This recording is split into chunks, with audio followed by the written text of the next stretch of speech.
আজকাল বাজারে যে ছোট ছোট কাঁচা কুমড়ো পাওয়া যায়, আজ সেটা দিয়েই একটা দারুণ স্বাদের রান্না করব।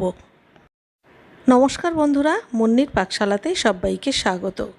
আজকে আমি একটা কাঁচা কুমড়োর সামান্য একটু পোরশন নিয়ে নিয়েছি। সবার প্রথমে এটাকে আমি ছোট ছোট করে কেটে নেব। আর কাঁচা কুমড়ো কিন্তু খোসা সমেতই রান্না করতে হয়, কারণ খোসাটা একদম সবুজ রঙের থাকে আর এটা এইভাবে রান্না করলে টেস্টিও লাগে। তো দেখুন, আমি বেশ চৌকো চৌকো করে কুমড়োগুলোকে কেটে নিয়েছি আর এর সঙ্গে একটা মাঝারি সাইজের আলু, সেটাকেও ডুমো ডুমো করে কেটে নিয়েছি।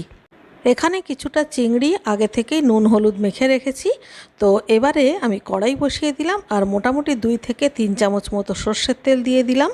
এর মধ্যে 5 ফোড়ন আর একটা শুকনো লঙ্কা ফোড়ন দিয়ে 1 মিনিট রেখে এরপরে কেটে রাখা আলুগুলোকে দিয়ে দিতে হবে। 2-1 মিনিট ভেজে নেওয়ার পর এর মধ্যে চিংড়ি দিয়ে দিচ্ছি। আর চিংড়িটা যেহেতু আমার ফ্রিজে ছিল তাই এরকম বরফ হয়ে রয়েছে, তবে কিছুক্ষণ গরমের মধ্যে থাকলেই কিন্তু চিংড়িগুলো একদম স্বাভাবিক হয়ে যাবে। দেখুন, চিংড়িগুলো একদম ঠিকঠাক হয়ে গেছে। এবারে এর মধ্যে সামান্য একটু নুন আর সামান্য একটু হলুদ দিয়ে দেব, দিয়ে বেশ ভালো করে ভেজে নেব। 2-1 মিনিট পর এর মধ্যে কেটে রাখা কুমড়ো দিয়ে দিতে হবে। আবারও এই কুমড়োগুলোকে ভালো করে কষাতে হবে আর এই সময় স্বাদমতো নুন দিয়ে দিতে হবে। এখন 4 থেকে 5 মিনিট খুব ভালো করে কষিয়ে নেব, যাতে করে কুমড়োর কাঁচা ভাবটা চলে যায়। এরপর এর মধ্যে জল দিয়ে দেব। আর এই রান্নাতে কিন্তু আমি গরম জল ব্যবহার করব। লাউ, কুমড়ো, চাল কুমড়ো এই ধরনের রান্নাতে গরম জল ব্যবহার করলে এর স্বাদটাই চেঞ্জ হয়ে যায়। এবারে ঢাকা দিয়ে 4 থেকে 5 মিনিট রান্না করব।